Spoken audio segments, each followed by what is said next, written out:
The first entry here will be pretty straightforward, something you've seen several times. It will be a debit to AR for $1 million, and it will be a credit to sales revenue for $1 million.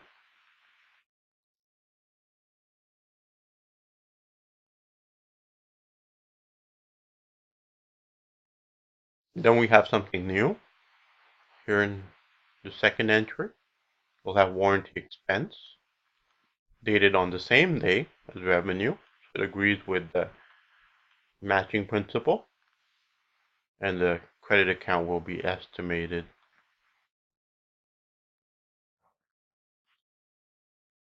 Warranty payable.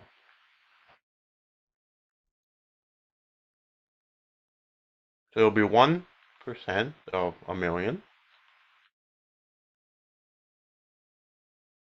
It'll be $10,000. You can write the calculation down if you like. I'm not going to bother.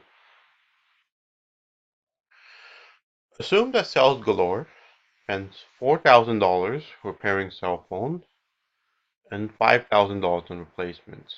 The journal entry to record these are. So this is interesting. We have a couple ways the warranties are being fulfilled. One is through repair, and the other is through replacement.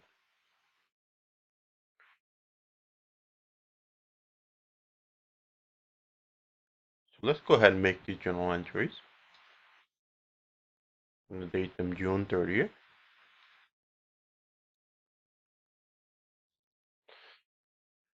And that estimated warranty payable credit account is kind of like a bucket of water again, just like allowance for doubtful accounts. So we fill it up with an estimate, and then every time we have a fire, we pay out of it.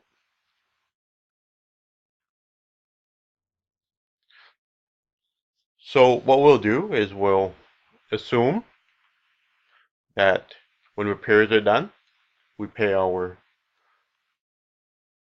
employees in the repairs department or independent contractors, we pay them cash. So when we do a repair, we will debit estimated warranty payable and credit cash. You can also credit something like salaries payable. That's also totally appropriate, as long as there's some kind of indication that someone is getting paid during the repair. That's usually how it works. With a replacement, we have the same debit account, but a credit will be different. So once again, we have 5,000 coming out of our bucket of water. Our credit will now be inventory. When you replace a phone, we're essentially taking it out of inventory and giving it to a customer. So $5,000 comes out of, or 5,000 worth of goods come out of inventory. And those are your two journal entries to fulfill warranties. Note that the estimated warranty payable account is a bucket similar to allowance for doubtful accounts. It is credited or filled up with an estimate and then debited when the company spends money on a product or service repair or provides a replacement.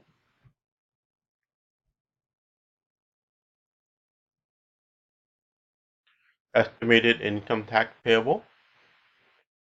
Corporations often have to pay income tax in installments, meaning small parts, to the CRA. Assume that Sales Galore send $10,000 to the CRA on the 20th of each month. Here is the journal entry for the December installment payment. So first going to date this December 20th because this is when the payment goes out. And then we'll have our expense account, income tax expense for $10,000. And then we'll have cash.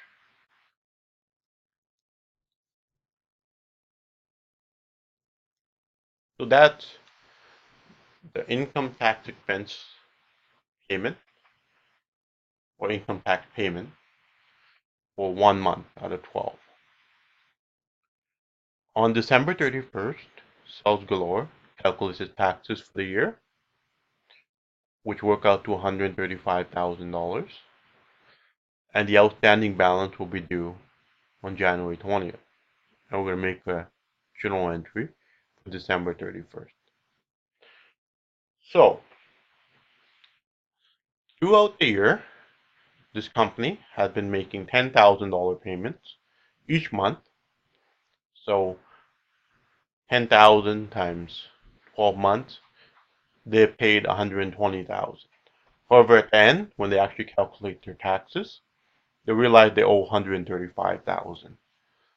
So that's 15,000 more than what they paid.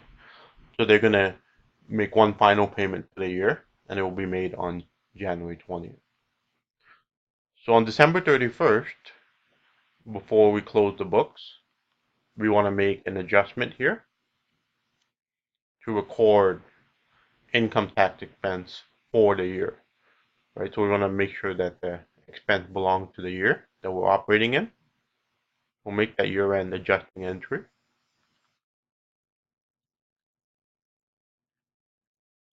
Income tax expense, and we'll have income tax payable. So remember, we've already paid 120,000 and we recorded as an expense, just like we did up here.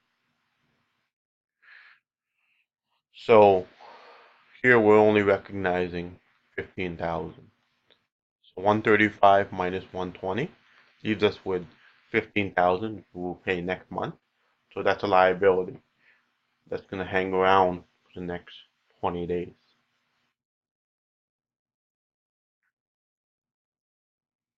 On January 20th, Sales Galore pays outstanding balance from last year. This is a pretty straightforward journal entry now that you've seen the last two. So take a minute here and try it.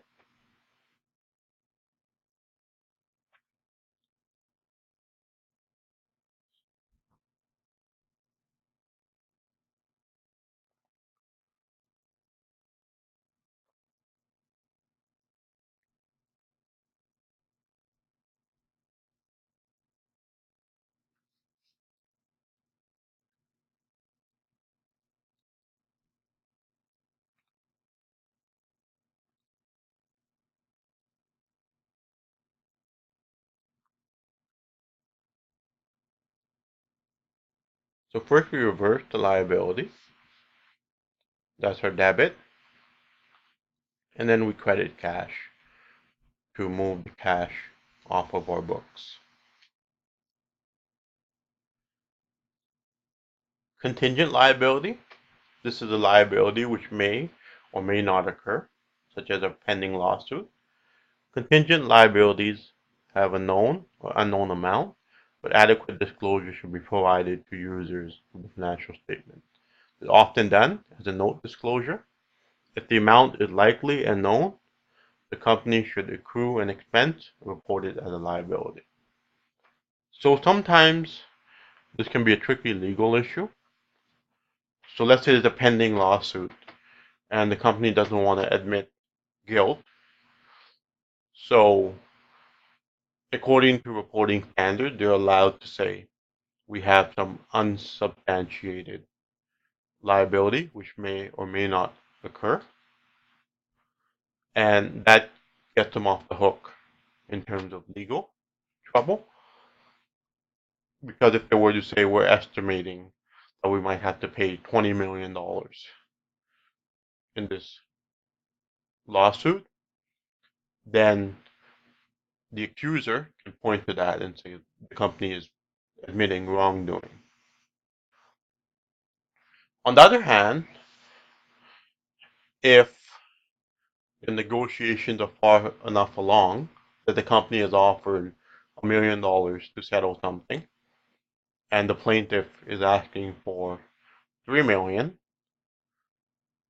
that kind of gives you the okay to report between 1 and 3 million expected as a settlement, because they've already put that on the table. So sometimes you'll see these instances where the company will be reporting things in their notes, their financial statements. There won't be known amounts, or there won't be disclosures which the company doesn't want out there for legal reasons. So there's always a balance when it comes to these things. This is a good place to stop the video. We'll continue in the next one with payroll accounting.